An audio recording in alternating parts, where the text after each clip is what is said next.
ఈ జిల్లా అంటే ఏదో భౌగోళికంగా తెలంగాణను ఎట్లయితే మనం ఒక పీస్ ఆఫ్ ల్యాండ్ లెక్క కాదో ఈ సిద్దిపేట జిల్లా ఏర్పాటు కూడా ఇక్కడ ప్రజల మనోభావాలు, ఆశలు, ఆకాంక్షలతో ముడిపడి ఉన్నది. కాబట్టి ఈ విషయాన్ని అంత సాదాసీదాగా ఆలోచించద్దని చెప్పి కాంగ్రెస్ ప్రభుత్వాన్ని మేము హెచ్చరిస్తున్నాం. ఇక్కడ ఆల్రెడీ ఇన్ఫ్రాస్ట్రక్చర్ ఉంది, ఇక్కడ బలీయమైన ఉమ్మడి రాష్ట్రంలోని కోరిక, ఇవన్నీ విస్మరించి మీ డైవర్షన్ పాలిటిక్స్ కోసం, లేదు కేసీఆర్ హరీష్ రావు గారి ఎగ్జిస్టెన్స్ను క్వశ్చన్ చేయడం కోసం సిద్దిపేట జిల్లా ఉనికిని ప్రశ్నిస్తే తస్మాత్ జాగ్రత్త, కాంగ్రెస్ పార్టీ ఉనికియే ప్రమాదంలో పడుతుంది.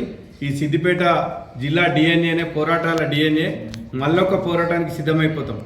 గతంలో కూడా చెప్పినాం మేము, అప్పుడు కూడా గట్లనే సమైక్యవాదులు మేము తెలంగాణ ఇస్తాం కానీ హైదరాబాద్ నిష్పెట్టమను, బిడ్డ దూద్ మాంగేతో ఖీర్ దేంగే, సిద్దిపేట జిల్లా నికాలైతే చీర్ దేంగే అనే నినాదంతో మేము ఖచ్చితంగా ఉద్యమానికి సిద్ధమవుతాం. ఈ విషయం పట్ల ఇటు ఉద్యోగులు, అటు సామాన్య ప్రజలు, రైతులు, నిరుద్యోగులు అందరూ కూడా ఈ విషయం పైన చర్చ పెట్టి మన సిద్దిపేట జిల్లా ఉనికిని ప్రశ్నిస్తున్నటువంటి కాంగ్రెస్ పార్టీ ఉనికిని కూడా మనం ప్రశ్నించాల్సిందిగా, ఈ విషయంపై సిద్దిపేట జిల్లా కాంగ్రెస్ నాయకులు, సిద్దిపేట జిల్లా ఇన్ఛార్జ్ మంత్రి, సిద్దిపేట జిల్లా నుంచి ప్రాతినిధ్యం వహిస్తున్న మంత్రి వెంటనే సరైన ప్రకటన చేసి స్పష్టమైన వివరణ ప్రజలకు ఇవ్వాలి.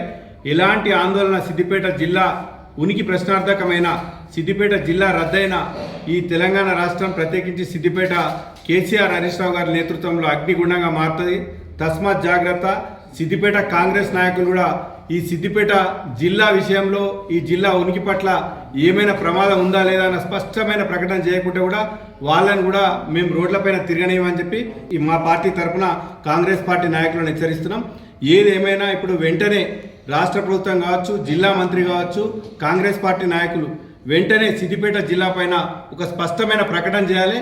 లేదంటే మాత్రం ప్రజల ఆగ్రహానికి, ఉద్యోగుల, నిరుద్యోగుల అన్ని వర్గాల మద్దతుతోని భారత రాష్ట్ర సమితి పార్టీ కేసీఆర్ హరీష్ రావు గారి నేతృత్వంలో ముందుండి ఈ సిద్దిపేట జిల్లా ఉనికిని, సిద్దిపేట జిల్లా అభివృద్ధిని మేము కాపాడుకుంటామని చెప్పి, దానికి భారత రాష్ట్ర సమితి పార్టీ ప్రతి సైనికుడు ముందుంటాడని చెప్పి కూడా మేము తెలియజేస్తున్నాం.